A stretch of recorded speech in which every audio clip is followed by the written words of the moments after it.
Banyak dalam benak kita ingin Indonesia menjadi global player dalam arti sebenarnya. Ingin Indonesia disegani seperti zaman Pak Harto di ASEAN dulu misalnya. Sekarang di ASEAN kita tidak disegani lagi. Di regional Indo-Pasifik juga kita tidak diperhitungkan. Apalagi di dunia internasional seperti Eropa, Cina, dan Amerika melihat Indonesia tidak terlalu dipandang. Kedepan Indonesia jangan lagi dilihat sebagai negara budak atau slave country. Jangan sampai tidak berdaulat berkepanjangan. Buktinya hingga kini rupiah itu diawasi. Negara kita dikangkangi dengan pengawasan ketat dari sistem perbankan bahkan militer dunia. Kita ini seakan tidak ada berdaulatnya. Misalnya lagi, produk industrinya tergantung negara asing, pangan tergantung negara asing, energi tergantung negara asing. Kita Indonesia tersisa hanya jadi pasar dan jadi negara trading, dagang saja, impor sana sini. Indonesia dijebak dalam middle income trap country. Tidak akan naik-naik pendapatan negara ini dibuat oleh negara produsen. Akan segini terus hingga 10-20 tahun lagi ke depan. Kalau seperti sekarang tata kelola negaranya, persis seperti Brazil, di trap di 3.000 sampai 4.500 GDP per kapitanya selama lebih 20 tahun. Dijebak hutang di mana-mana Brazil waktu itu. Siapa yang mentrap kita Indonesia ini?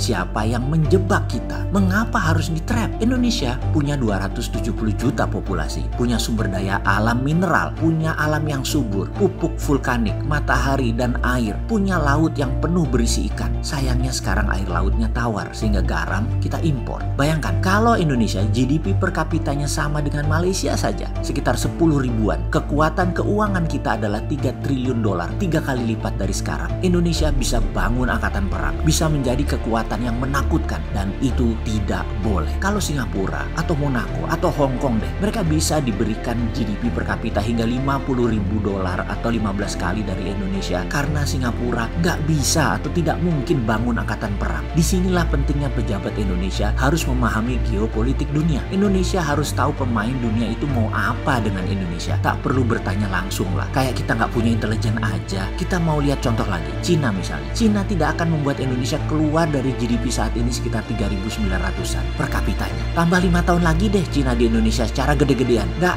akan jadi 4.500. Tidak akan. Ditahan di tengah-tengah di 3.700 sampai 3.900. Percaya deh. Kita miring ke Cina 6 tahun selama ini. Nggak naik tuh GDP-nya. Segini-segini saja. Jadi pembangunan saat ini kemana dan buat apa? Oke, jangan nyolot dulu ya, marah-marah dengan saya. Saya kan cuma nanya ya, bukan jangan sensitif gitu dong, kayak tes pack. Baru di tes ini udah langsung positif. Sabar ya, tapi setiap hati insan Indonesia ada keinginan Indonesia untuk jadi negara besar. Lalu bagaimana untuk menjadi negara besar? Gampang, sangat gampang. Kita pahami dulu apa itu domination sebuah negara. Lalu kita pahami kita main di lapangan mana. Ini ada strateginya, ada pemahamannya dan ada ilmunya. Sebuah negara dikatakan mendominasi itu ada 5 syarat. 1, namanya military domination. VOC mengkolonialisasi Indonesia di awalnya dengan perdagangan, lalu membawa militer sebagai pengamanan. East India, penjajahan Inggris ke India adalah misi dagang awalnya dan kemudian diikuti oleh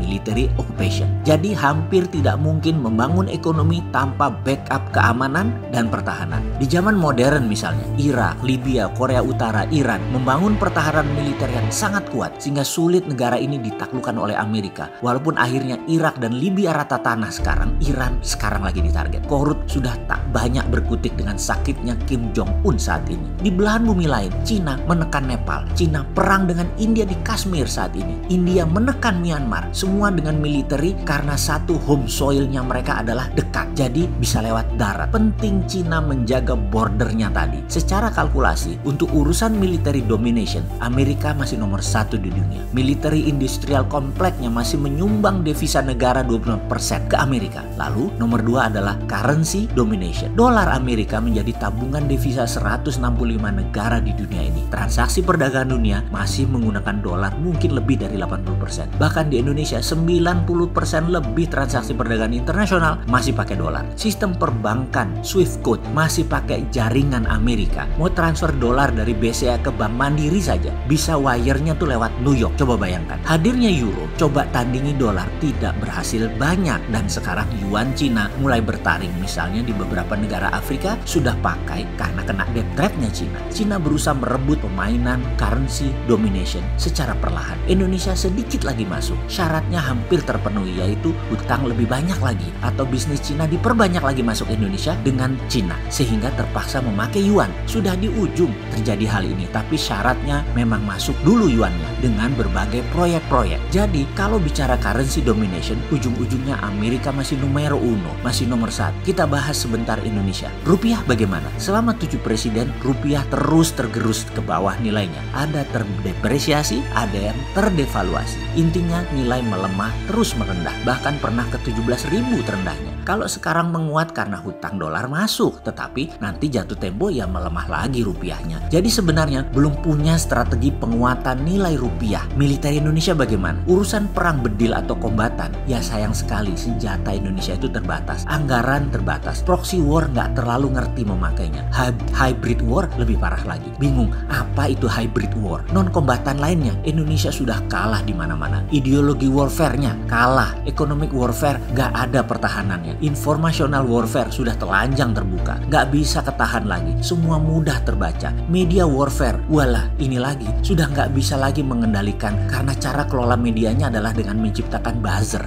bukan jurnalis. Kesimpulan, kita terjajah secara currency, kita berantakan secara teknologi informasi, dan kalah secara militer. Lalu solusinya bagaimana? Ada solusinya, tapi sabar, mengerti dulu masalahnya. Setuju ya? Kita lanjut. Yang ketiga adalah trade domination. Di sini tanpa diragukan lagi, Cina pemenangnya. Selama 70 tahun Amerika pemenangnya, tapi sejak 5 tahun terakhir Amerika terseok-seok. Produsen barang sudah buatan Cina semuanya. Hampir 80% menguasai konsumen produk dan manufaktur dunia. Tinggal food. Cina belum bisa mengalahkan Amerika karena negara Cina sendiri banyak mouth to feed-nya. Amerika saja kalah dalam trade domination, apalagi Indonesia udah pasrah pol deh. Apalagi banyak pejabat yang tidak paham trade policy. Buktinya malah import naik. Itu artinya kalah trade diplomasi. Bener nggak? Kasihan ya Indonesia ini. Tapi sekali lagi masih ada 2 lagi tentang world domination. Pertanyaannya, siapa pemenangnya? Apa saja itu? Indonesia di mana posisinya? Adakah peluang Indonesia mendominasi?